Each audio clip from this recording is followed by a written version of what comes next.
He threw that patch on to make it look like he was in a club, but he was never in a club. They want to be able to tack like 15 felonies upon jaywalking across the street. This outlaw motorcycle member was, and it doesn't matter what they stack on you. Because they're their friend or they know somebody and they start hanging them around and making them official hang around. Next thing you know, they're prospecting. Before you know it, they got a patch. And I'm going, you've never been in a club. His dad was a bandito. He borrowed $100 from the club. It might have been 1,000. I don't know. But his own son was 86. I think it was from that point on, I was like, one day, I'm going to be one of those guys. And he said, if you don't get on a stand, you're going to lose. You're going to jail. I said, I can't take the stand. Welcome to this episode of Chattin with Staxx. I'm your host, Bill Staxx, and today I got PeeWee. That's what I heard, And there's speculation going around that Sonny Barger gave him a hot shot. And yeah, see, that's, like you said, it's speculations. I don't do that shit. What about Maurice Montboucher? I never met him. I've signed my name on a card to go to him. See, postcards we used to do all the time, the guys in the prison. And I just signed my name on it. Because his cards couldn't say anything like Angels Forever, Forever Angels, or 1%, nothing. Just your name. Because you got to remember, Montboucher had a couple of prison guards supposedly killed. So they were really giving it to him in the prison. So if something came in and it had any angel, anything on it, like even HA on it, 81, boom, they throw it right in the garbage. So when they were telling you, hey, man, here's a piece of paper, sign this card, it's going to a Montboucher, you just put your name on there, man. I didn't even put my nickname. I put my real name down, because I think just a nickname would have got it thrown out. I think so. You don't know. Probably. Yeah. What about George Baby Huey? I really didn't know much about him, bro. I didn't hear much about him either, so I really can't comment on that. What about Mark Papa Frisco? I knew Mark very well. I knew Papa. And he would come out to Sturgis all the time, hang out. He was into it. And then he unfortunately got shot, and he was murdered. And that was one of the things, that was in my head when I walked into that wedding chapel. And I start walking toward that Mongo, and I saw him reach in his pocket. I was like, hell no, man. I ain't going to end up, shot in the face, like Papa did and stuff. And I didn't know what the guy had. I didn't give a shit, man. I just started swinging on him. Sure enough, there, boom, big old knife falls out of his pocket. He could have just as easily stabbed you with it. Yeah. And as the judge says to me on the way out to the courtroom, well, you should have waited till he brandished the weapon and try to use it on you. Right. Does that mean like pull the hammer back on the gun and wait till he shoots and then get busy? I'd rather be judged by 12 than carried by 6, right? Exactly. What about Lightfoot? Oh, Lightfoot, another great guy. And I just recently heard this too, and I didn't know it, that Lightfoot used to be in the club, the Breed, that, the Angels got in a huge fight with in Cleveland. He used to be a Breed. But, yeah, he came along, and, man, I love Lightfoot. Anytime I saw him, he'd go out of his way to come give me a hug and a big old kiss and stuff. And, hey, PeeWee, how you doing stuff? He was solid, man. Once again, he's another guy, when I heard he died, it broke my heart, And so we talked about a lot of different Hells Angels.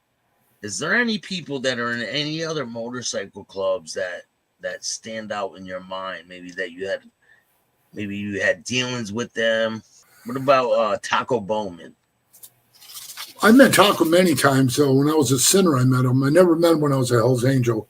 I met him when I was a sinner, and I would talk to him. He'd come up. He was cordial to me. He'd talk to me, and he was always trying to pump me to get me to buy a support T-shirt, but I wouldn't do it. But yeah, I knew Taco, and then when I think he went down, and I think Shock took over, and he ratted on about 40 people, and now I think I'm not sure, but I don't know who's running it now. To be honest with you, you know, I don't know if, What about Jeff Peck from the Banditos? oh, Jeff Peck, he was a national president of Banditos. Good guy, Is super. that the guy from Washington?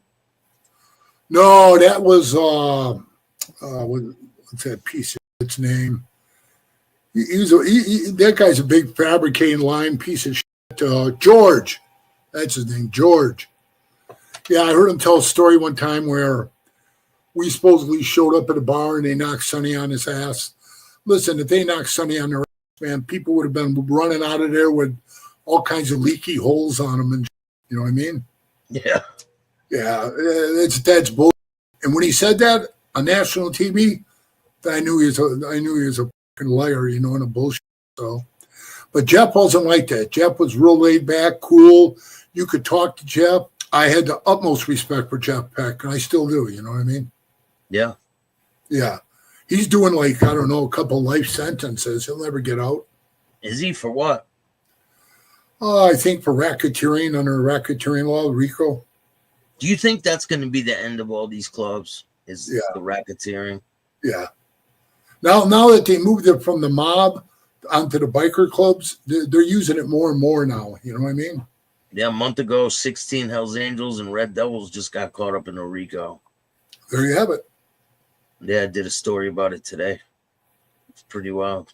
What about the leader of the Sons of Silence? Well, there was a couple my time. JR, he was the one when I came around like in 1994. He was a little skinny guy. He was cool as hell. Cool as hell. He'd always take the time to talk to you. Matter of fact, all those Sons were really cool with me. I got along with those guys great. You know what I mean? When I get booted out by Minnesota, I would go hang out with those guys. I rented them one of my tents. My what was it? I think it was a 20 by 30. Yeah, 20 by 30 tent.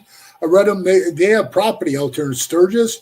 They'd throw a big shingding out there, and yeah, they're good guys. And then JR died, you know, and then Bohr took over, and I don't know who's running it now. If Bohr still is, Bohr's a hell of a good guy too. He give you the shirt up his back, but you know you want to piss him off. But So are they cool with the Angels out there? I couldn't tell you that right now. I've been gone 14 years, bro, and I hear all these little things. And again, I'm not going to do no hearsay, you know. But they used to be really good friends with the HAs, because I can remember back in '94 them coming to Rockford when I was standing at the gate watching. And I remember the members coming through. Hey, PeeWee, shaking my hand. How you doing, bro? And they came there for a meeting with the Hells Angels to see about flipping over to become Hells Angels. But the Angels told them, no, you guys got a prospect and all that. And they said, get walked. And that would have been a big add-on. Recently, there was an interview. I don't know if you know this guy. Yeah. Hollywood himself. Yeah. So he was on an interview with Vlad. He did an interview with Vlad, and Vlad brought your name up. I interviewed Charles PeeWee Goldsmith. Yeah. You know who he is? We talked about how there are no black members in the Hells Angels. The way he described it was a lot of Hells Angels are in prison. So when you get into the prison politics, when a riot breaks out, people take racial lines, right? The white guys go the white case. You know, know, the so blacks stick with the blacks, the Mexicans exactly. with the Mexicans, the Spanish with the Spanish, Exactly. the Italians with the Italians. That's just how it is history, in prison, you know? Right. So what he basically said is that if you were to have a black Hells Angels member, if a riot would break out, it would be unsure which side he would take. Nah, that's so that's bullshit. Nothing but bullshit. That's Okay. bullshit. Everything comes out of his mouth is bullshit. Right off the rip in the interview. And his response wasn't so welcoming. Yeah, I heard it. Somebody sent it to me. Why do you think he has some hostile feelings toward you? Probably because nobody really knows who he is. You know what I mean? he's a guy who's an ego seeker. You know what I mean? He looks at himself in the mirror so much. I'm surprised he hasn't had a couple ribs removed so he could himself. You know, he started coming around. You know, when I left the club in Vegas, we hung out a little bit, but I knew he was full of shit because he'd be talking to me one day and then hanging out with those guys another day, and then they tell him, "Don't talk to this guy, don't talk to that guy." You know, I mean, if they said eat a piece of shit, he'd eat it. You know. And did he walk away from the club or did he get pushed out? Like, it was a while ago since he actually quit on his own, but it was me telling John the Baptist was their president, and I told him, "Man, I'm sick of seeing Chuck on TV at the fights when he never calls us and gives us a heads up he's in my town." So John put it to him, "Hey, you're calling or you ain't going there." And I don't think Chuck liked that, so he just quit. You know, he took his ball and he went home. You know.